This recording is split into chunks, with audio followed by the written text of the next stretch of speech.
Department of Energy to answer that question. And if I could just follow up really quickly. Sure.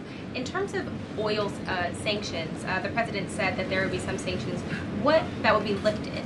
Would those be on Venezuela, Russia? Could you give some specifics there and then timing for that as well? Sure. I know it's something that the Treasury Department and the President's energy team continue to discuss, and they will ultimately consult with the President before decisions are made. I don't have any announcements on new sanctions or the lifting of new sanctions for you today. Alex. Thank you. Reuters has reported that about 150 U.S. service members have been injured so far. Can you confirm that number and elaborate on that?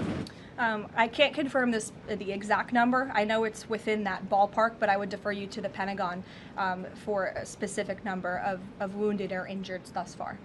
And then secondly, if I can, I wanted to ask about,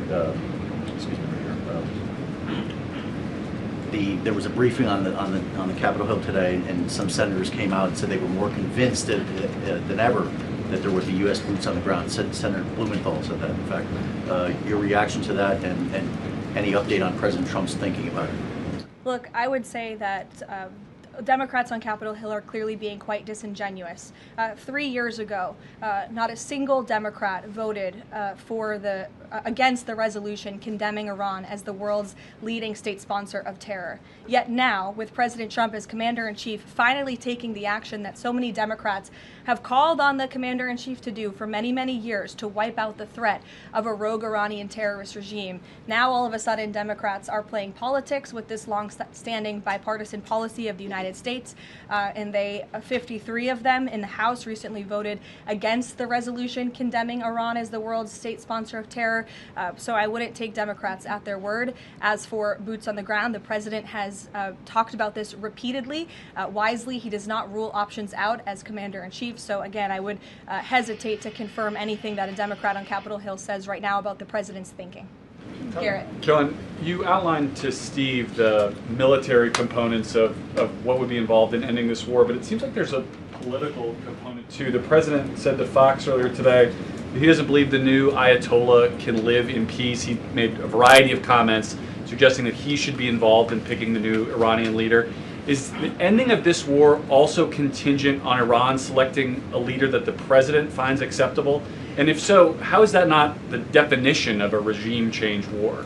Look, as President Trump has blatantly and frankly stated, it's obviously within the best interest of the United States and the West to no longer have a radical terrorist in charge of Iran, especially as we see their reaction to Operation Epic Fury. They had their missiles turned towards our Gulf and Arab partners in the region. Again, this was a regime that chanted, or still chants, death to America. We look at the way that they are holding the entire world hostage with the restricting of the free flow of energy through the Strait of Hormuz.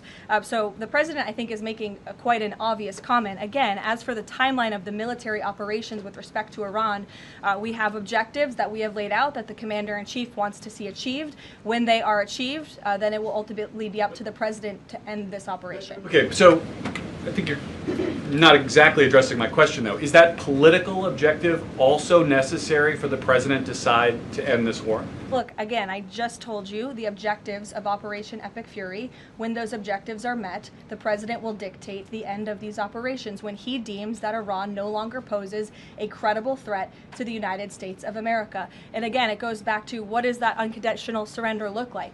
Iran can talk all they want, and their words will be very empty when we've completely annihilated their navy, as we are doing, when we've taken out the threat of their ballistic missile capability, when we can firmly, finally ensure that they can no longer make a nuclear bomb to threaten the United States and our allies and our troops in the region. And that's what President Trump is ultimately seeking to do with respect to this operation. Caroline? Jennifer.